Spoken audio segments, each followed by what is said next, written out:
Hello দর্শক, আসসালামু আলাইকুম। আজকে আমি শেয়ার করছি ফার্মের মুরগি রান্নার রেসিপি।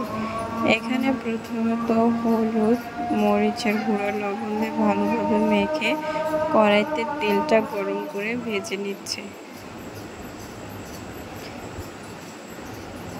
দেখো মুরগিগুলো ভাজা হয়ে গেছে। আরেকটা কড়াইতে আমি পরিমাণ মতো তেল দিয়ে দিচ্ছি। পেঁয়াজ কুচি আর টমেটো কুচি দিয়ে ভেজে নিব।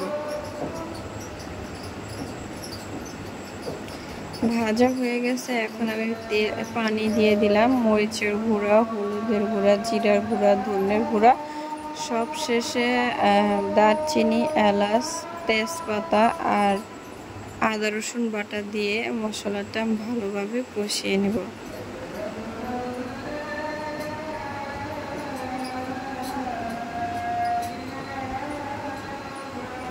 দেখো মশলাটা ভালোভাবে কষিয়ে নেওয়ার পর মুরগিগুলো দিয়ে দিলাম। এখানে আলুও দিয়ে দিচ্ছি।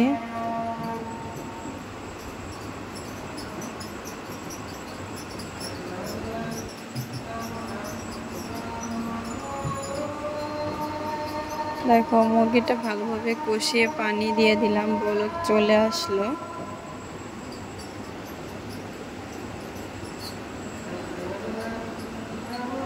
আমার রান্নাটি হয়ে গেছে।